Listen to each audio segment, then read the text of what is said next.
Kemudian yang ketiga adalah pemilihan gaya bahasa itu teman-teman ya.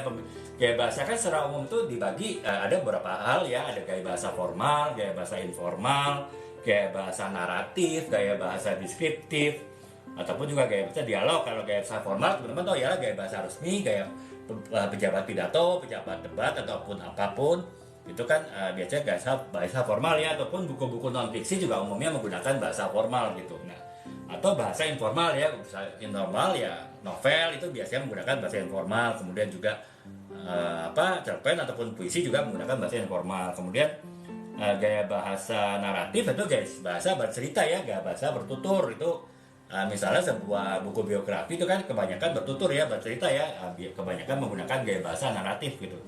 Ataupun gaya bahasa deskriptif itu biasanya gaya bahasa menjelaskan hasil laporan jurnalistik. Kita membaca surat kabar online ya, media online itu kan berita-berita yang disampaikan itu biasanya bergaya bahasa deskriptif ya, menggambarkan apa yang terjadi yang dilihat oleh wartawannya, kemudian disampaikan kepada kita sebagai pembaca dengan gaya bahasa deskriptif gitu.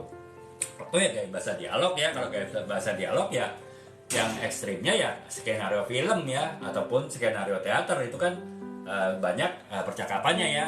Kalau skenario itu makanya ya gaya bahasa skenario umumnya menggunakan gaya bahasa dialog. Jadi teman-teman kita harus memilih gaya bahasa apa yang kita pergunakan tadi itu sesuai dengan apa yang kita tulis dan juga apa tujuan kita menulis ya. Kalau kita menulis novel gitu tujuan untuk menghibur ya, kita mungkin jangan menggunakan gaya bahasa deskriptif ya. Tapi kalau kita menulis sebuah karya non fiksi yang tujuannya memberikan informasi kepada pembacanya ya, katakanlah kita membuat buku manual ya untuk misalnya untuk menjalankan kendaraan, ataupun buku manual untuk merakit suatu produk ya tentu kita harus menggunakan bahasa deskriptif ya. Jadi itu teman-teman, pemilihan gaya bahasa itu juga adalah aspek dari kita menentukan gaya bahasa apa yang akan kita pakai dalam tulisan kita ya, terutama dalam novel gitu. Itu yang ketiga.